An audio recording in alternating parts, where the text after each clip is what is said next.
Lundi 26 janvier 2026, le ministre des Infrastructures, M. Déthié Fall, naati ɗo e département de Bakel. O ñalngude hono maire de la commune de Gabou Issa Sambi yehi jaɓɓoyade mo toon to Kidira. Kanko noon umri ko diwan Goudiri wali Kidira. Maire Sambi yaade délégation muɗum jaɓɓoyade mo. E nder muɗum ɓe ngari ha e nder commune Gabou, population makko yalti, yimɓe hewɓe jalti hen wonande koye tertade hono ministre Déthié Fall saabu caɗele mabɓe woni ko ndiyam ɗen konguɗi degata ɗo e nder jaɓɓugal makko wonande koye hamin ɗomɗa hamin cohli ndiyam ɗum noon ala no mbatten sona keɗen hono Alhousseyni Niang,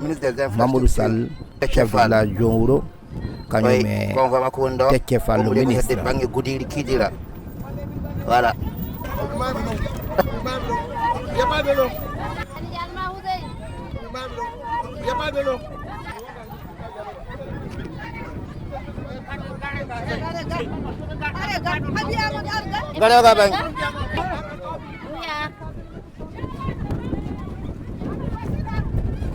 Le cortège du ministre des Infrastructures, M. Déthié Fall.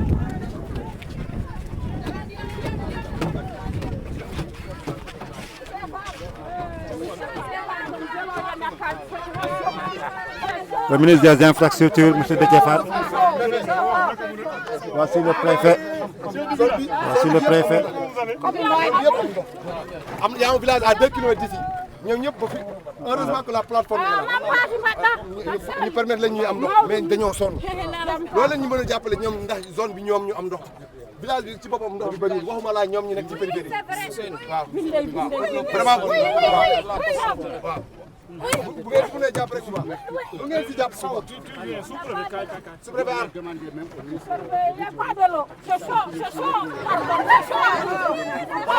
on a soif. Le président du conseil départementalement parti aussi.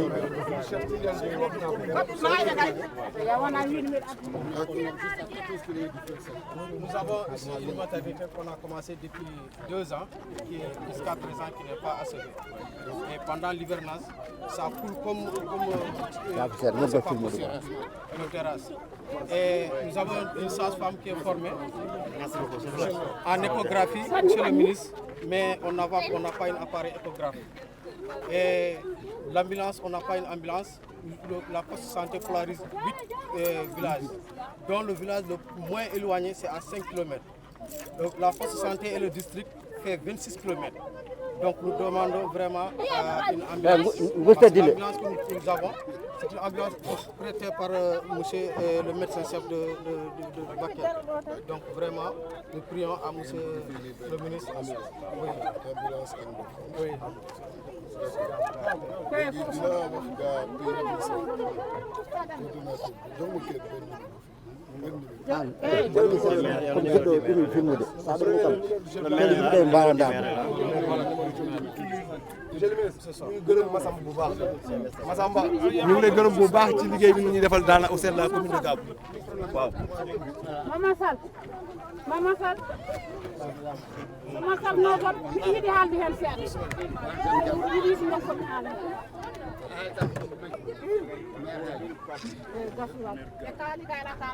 wadde gasi sardinguel amen ngel hay min ɗo ko tan ande ko ndiyam so heɓama tan gasi. léegi coordinateur PUDC dara wottu tan comme ça expliqué ko ni ngeen ko envoyé mission Merci monsieur le ministre.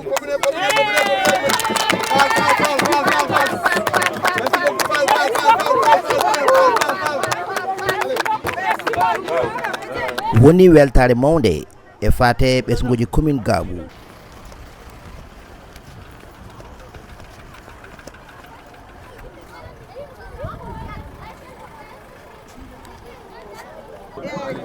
Bon, je m'appelle Doudou Cissé, man maay directeur école Samba Niamé. Dañu ñëw fii tey taxaw fii ci tali bi pour accueillir monsieur le ministre di ko wax ne bismillah ñoo ngi koy dalal ak jàmm fii ci Samba Niamé. di wax ne lu tax ñu génn tey population bi génn suba ba léegi ñu taxaw fii c'est juste pour montrer wane suñu contentement ci réalisation yi nga xam ne état bi def na ko fii parce que suñu xoolee ñaari at ci ginnaaw xale yi nga xam ne ñoo ngi fii di fi jàng ci école bi nii ci ay mbaar lañ nekkoon waaye depuis ñu ñëw réaliser ñu classe yi ñuy réaliser am nañ sant yàlla bu baax si réalisation yooyu moo tax ñu ñëw fi pour gërëm ko sant ko wax ko ngërëm bi nañu ko yeggalal chef de l'État nañu ko yeggalal monsieur le premier ministre di wax ne encore une fois tamit ne ba léegi si réalisation yi nga xam ne def nañ ko ci école bi suñu xale yi suñu xëyaan école suba pour commencer suñuy cours xale yi dañ daan génn dem ci teen bi di rooti te xam nga ne loolu amul sécurité waaye si réalisation yi nga xam ne AGEROUTE def na ko fi def nañ fa tamit li nga xam ne mooy forage boo xam ne depuis ñu def ko fa suñu xale yi génnatuñu dem uti feneen ndox ba dem na sax ba law ci dëkk bi waa dëkk bi sax dañuy ñëw di root si foofu pour am ndox bu ñu jëriñoo bokk na si réalisation yi aussi benn bloc d'hygiène lañ amoon fii ci école bi AGEROUTE ñëw na dafa laaj ñu fi encore yeneen 4 blocs d'hygiène si toujours si projet AGEROUTE bi kon loolu moo waraloon tey population bi yëpp génn pour gërëm monsieur le ministre wax ko kontaan nañ ñoo ngi koy gërëm ñoo ngi koy ñaanal yàlla li nga xam ne moom la sumb ak yéen bi ñu ko yen yàlla na oyof ci moom. di wax ne tamit chef du village moo ngi fi président parents d'élèves ñoo ngi fi ñoom tamit am na ay kaddu yoo xam ne bëggoon nañ ko jottal monsieur le ministre donte nag man maay directeur d'école bi je ne suis pas du village mais ñoom tamit yóbbanti woon nañ ma ci yow. yóbbante na mi ci yow mooy lan yóbbante bi mooy que ni Samba Niamé dafa nekk village boo xam ne moo ngi situé à 20 kilomètres de Bakel nekk à 5 kilomètres de Gabou c'est le seul village de Dakar à Saint-Louis boo xam ne moo ngi ci axe bi te amul électricité mooy seul village bi nga xam ne Sénégal yëpp boo jëlee Dakar laa la wax ba Bakel amul benn dëkk bu nekk ci route nationale te amul électricité ba mu des Samba Niamé mooy dëkk bi amul courant poto yi nga gis nii ay panneaux solaires la yoo xam ne benn projet moo fi andoon te ñeenti poto rek lañ def ci dëkk bi ñeenti poto rek moo fi ne courant amu fi te ñun école dañuy soxla photocopie dañuy soxla imprimante suñu amoon courant dinañ mën a jënd loolu yëpp te duñ ko mën a jënd dëkk bi soxla nañ lu mel ni moulin suñu amoon courant dinañ ko def dëkk bi soxla nañ lu bëri mais courant moo fi amul jooyu waa dëkk bi soo gisee dëkk bi yëpp génn tey ñëw nee nañ courant mooy seen problème courant rek lañ bëgg noonu rek ne moom comme que nag yow yaay ministre bi nga xam ne yow yaa yore mbiru infrastructure xam naa ne projet PUDC PUMA yooyu yëpp sa loxo la nekk ngir yàlla bul fàtte Samba Niamé dëkk Samba Niamé bu leen fàtte bàyyi leen xel ndax am nañ yaakaar ci yow incha allah loolu moo nekkoon kàddu yi lépp lu ci jub. ma préciser rek pour électricité poto yaa ngi ci suuf def na fi plus de 5 ans interpellé naa ci préfet ñun mënu ñu xam sax ban entrepreneur moo gagné woon marché mais les poteaux sont 5 ans. poste de santé tamit bokk na si lu ñu bëgg nañ forage yooyu yëpp dëkk bi bëgg nañ incha allah voilà. en tout cas ñoo ngi leen di gërëm di leen sant bu baax comme ni ngeen ko gisee dañoo nekk ni ci yoon am ñu ñuy xaar mais fépp fu ñu romb fekk ay population génn taxaw mënuñu leen romb demee noonu faaw ñu taxaw déglu leen parce que loolu la ñu président de la république sant loolu la ñu premier ministre sant moo tax ñu taxaw et vraiment di rafetlu kaddu yi nga xam ni directeur d'école wax na ko ci gërëm état gërëm chef de l'état gërëm premier ministre ci abri provisoire yi nga xam ni jóge na fi mais aussi li nga xam ni indi nañ ko comme forage te AGEROUTE def ko ak yeneen donc yooyu yëpp noté nañ ko noté nañ tamit li mu wax léegi jëmale ci courant bi bu ñu duggee léegi ci oto bi daanu xool ñan ñoo tàmbali woon liggéey bi bu ñu mënee entrer en contact ak ñoom pour wax leen aussi ñu mën ko yeggale pour que courant bi mën a yegg fii daan ci renseigné wu léegi xam ba niveau la et puis xool aussi yan solution lañ ci mën a indi li ma bëgg daal nga wax leen ko wax ko ñëpp mooy lii ñuy def nii di def tournée bi ñëw xool infrastructure yi ci ndigalu chef de l'État ak premier ministre mooy xool liggéey bi nga xam ni teg nañ ko ci loxoy entreprise yi teg ko ci loxo AGEROUTE teg ko ci loxo yeneen programme yi xool liggéey boobu fan la toll mais it saafonte ak population yi pour xool mbébét yi yan la xool également ak ressources yi disponible lan lañ ci mën a def xëy na doo mën a defandoo lépp parce que loolu ci benn réew problème yi réglé wuñu lépp mais en fonction ci li disponible nan la ku nekk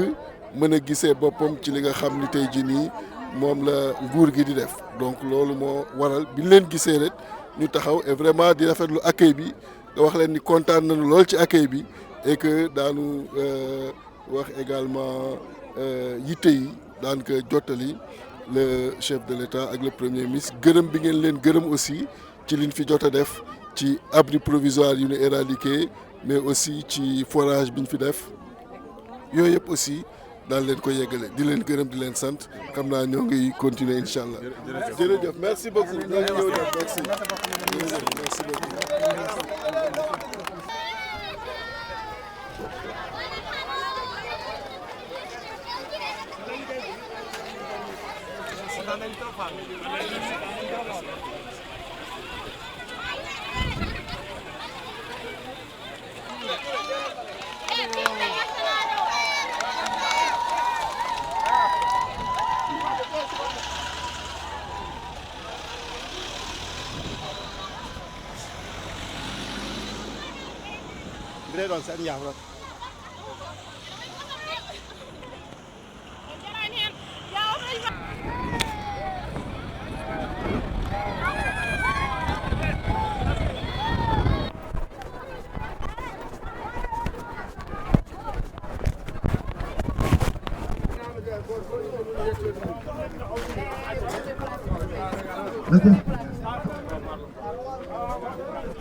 Donc ici nous avons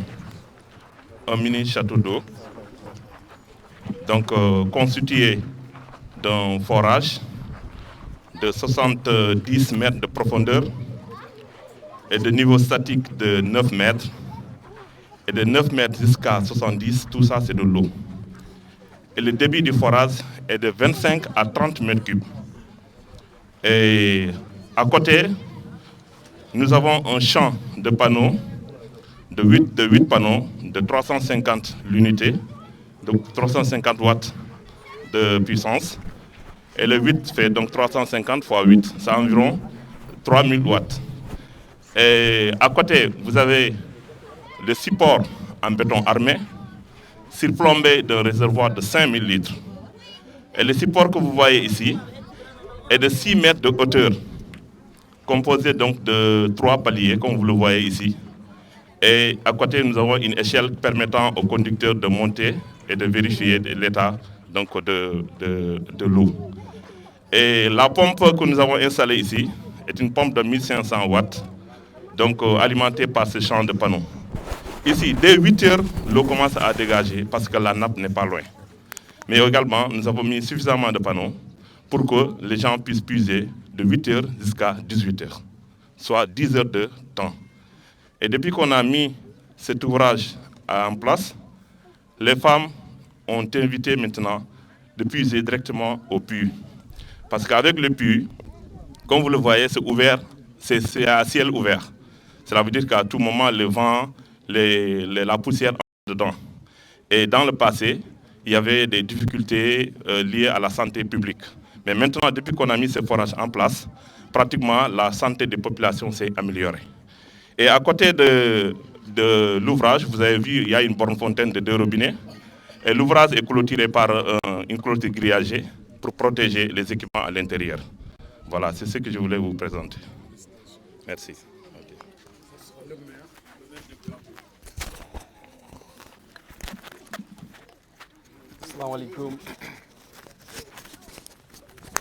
Salam alaikum, monsieur le ministre. D'abord, le préfet, le sous-préfet et le président du conseil départemental. Je profite pour vraiment dire le ministre parce que le déplacement du département de Bakel, surtout la commune de Gabou, le président de la République et le premier ministre. Di jaajëfal aussi la Géroute parce que je pense que depuis bi nga duggee commune Gabou boo xoolee Gabou nga taxaw gis nga plateforme bi loolu yëpp ci réalisation yi la bokk tey gis nga forage bi tamit na ay matérialité yu ñu def mais man en tant que maire li ma bëgg a wax mooy vous avez traversé la commune de Gabou vous avez vu que 5 villages parmi les 45 villages et que depuis tout au long des travaux boo gisee commune Gabou on a délibéré 6 carrières temporaires pour Areski loolu yëpp pour ñu permettre axe kii di rek Bakel mun a dérouler mais boo xoolee ñun ba léegi bu tawee kenn du génn parce que les 40 villages am na ay pistes yu ñu commencé amul benn piste bu achevé. Deuxième chose ba monsieur le ministre gis nga lu directeur bi wax commune Gabou da ngay gis ay villages yoo xam ne traversé amul courant mais man bi ma déggee ministre des infrastructures day ñëw ci commune Gabou ma ne ko dinaa profiter incha allah pour gërëm le gouvernement aussi wax suñu doléance ñun monsieur le ministre dañoo soxla au moins Ageroute ñu accélérer au moins piste yi bu tawee ñu mën a génn parce que boo xoolee ci Ramadan faaw commune Gabou ñu bëri am ñoo xam dañoo désenclavé ñu mën a génn mën a jënd glace léegi boo amul piste doo mën a génn donc population bi ci jafe-jafe la nekk donte on vraiment magnifie les réalisations qui ont été faites et on a vu aussi les avancées du projet de l'Ageroute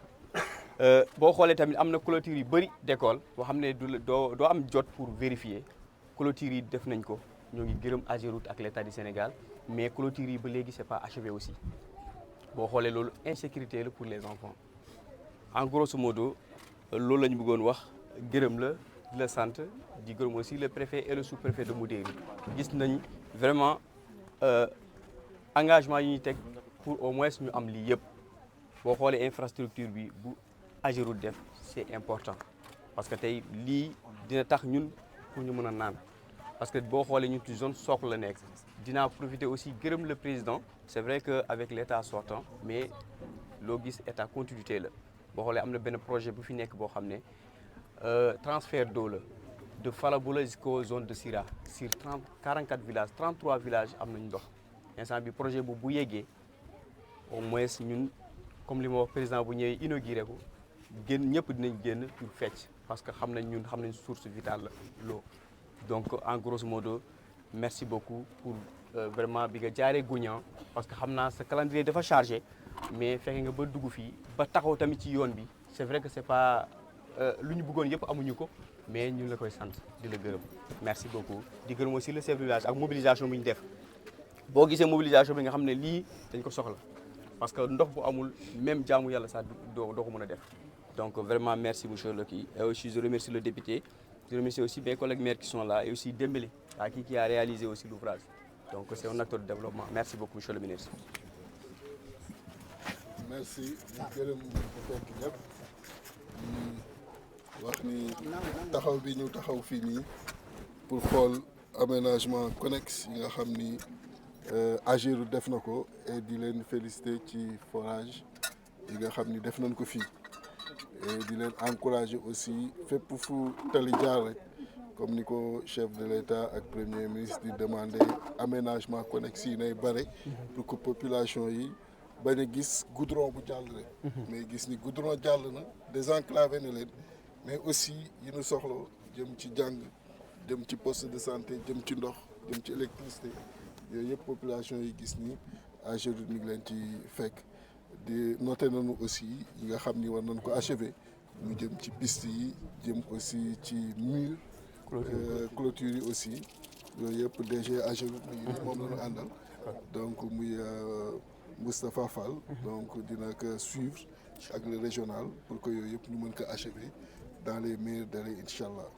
di wax rek ni tournée bii ñuy def pour jiitu président de la république ci li muy waajal pour zone bi yëpp mais fu mu ne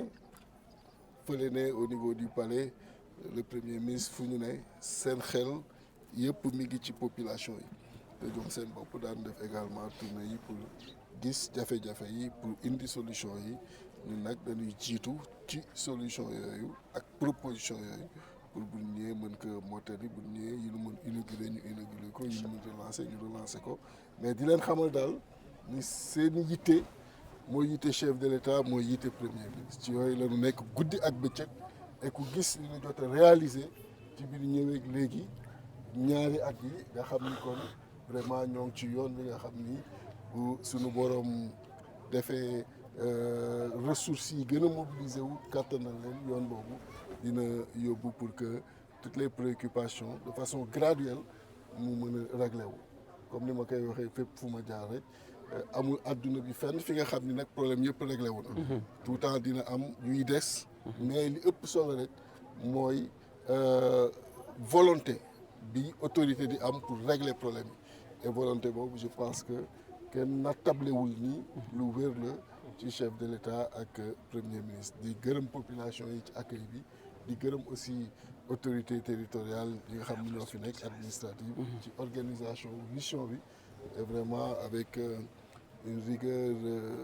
très importante à relever leen ci félicité bu baax a baax di wax nag ni am ngeen député bu mat député parce que wax fa dëgg yàlla li ngeen di wax yëpp xanaa da ngeen koy waxaat rek mais bi ñu ñëwee assemblée nationale daanaka wax na mbébétu département bi yëpp donc di ko féliciter di ko remercier bu baax a baax jërëjëf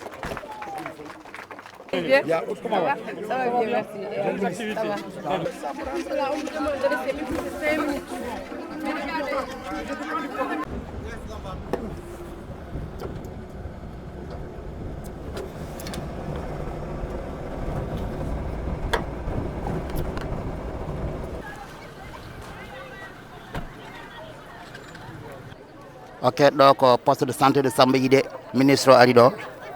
Donc voilà, la population de Samba Yidé Nendo. Voilà, poste Nini.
asalaamaaleykum mbooloo bi ñu ngi leen di nuyu di leen sant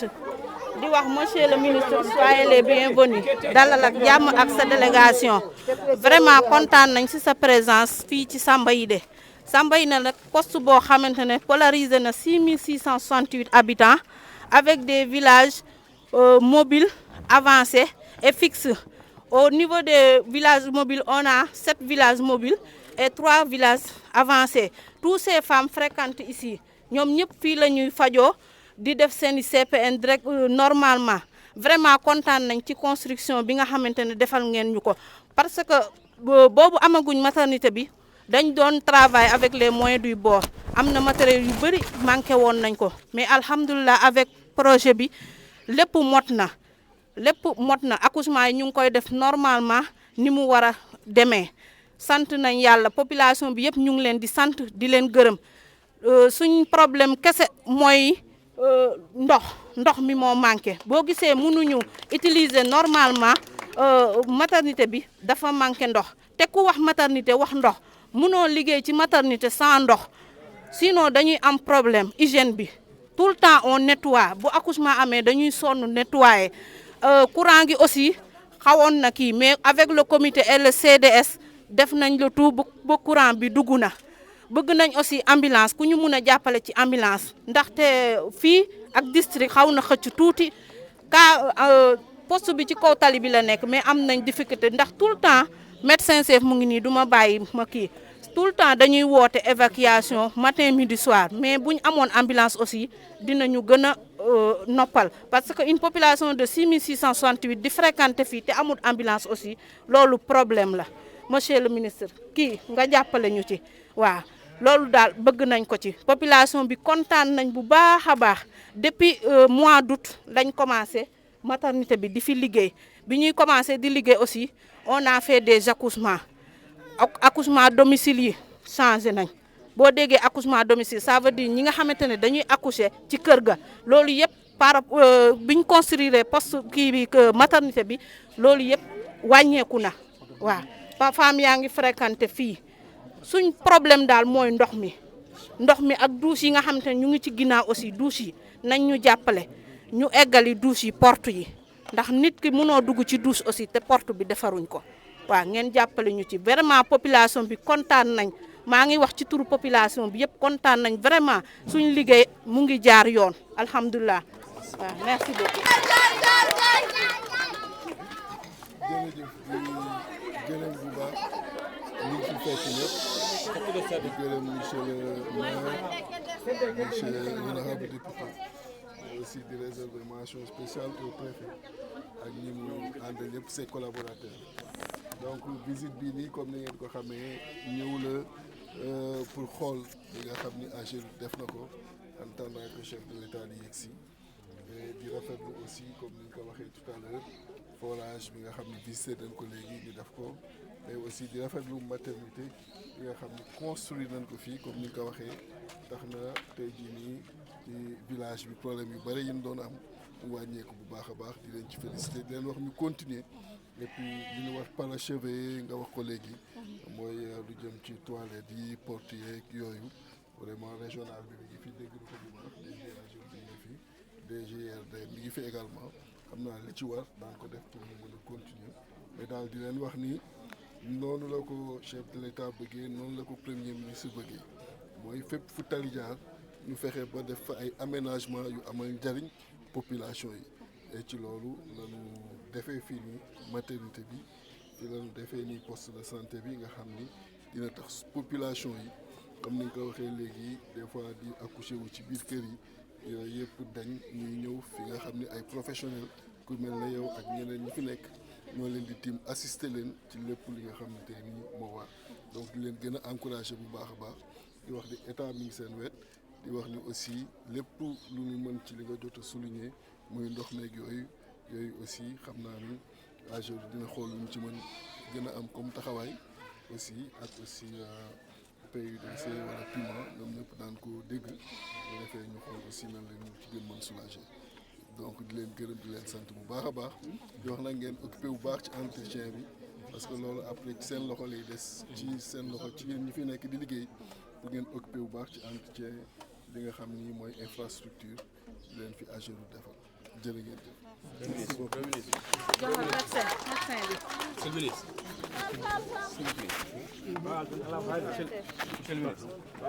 Il y a un cas, c'est-à-dire le poste santé de Sida Mamadou Bakar construit par le PIMA. Le président même avait ordonné qu'on fasse aussi c'est-à-dire des visites pour voir. Maintenant, au niveau de la construction, il y a eu des problèmes. Actuellement, c'est un poste santé digne de son nom, mais la construction n'est pas bonne. Voilà, donc, voilà. Merci.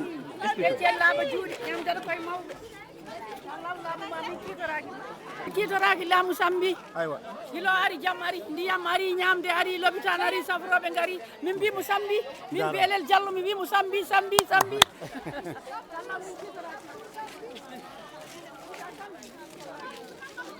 Adama Tandjigora, député du département de Bakel. Donc je suis là dans le cadre de la visite du ministre des Infrastructures, monsieur Déthié Fall. Donc nous sommes en train d'effectuer une petite tournée et je dirais même qu'on a fini de faire la tournée puisque nous avons démarré par Kidira. Ensuite nous sommes passés par Gougnan et puis Sambaïdé. Entre-temps nous nous sommes un peu arrêtés à Sambanyame, à Gabou aussi. Donc là on est à Bakel. Pour dire que le ministre a effectué une très belle tournée avec nous. Nous avons voulu certes qu'il passe par la route du fleuve, ou la route du fleuve comme on le dit, l'axe Ouro Tcherno, Balou, Arundu, Yafera jusqu'à Bema, et aussi par l'autre route, c'est-à-dire Bakel-Gandé, Mais compte tenu donc, du manque de temps et de la programmation qui a été effectuée, nous remettrons ça à une date ultérieure. En attendant quand même, nous sommes très fiers d'avoir effectué cette tournée avec le ministre et nous le remercions. Parce qu'il a été très efficace et c'est ce qu'on attend d'un ministre patriote. Merci beaucoup. Merci. Merci.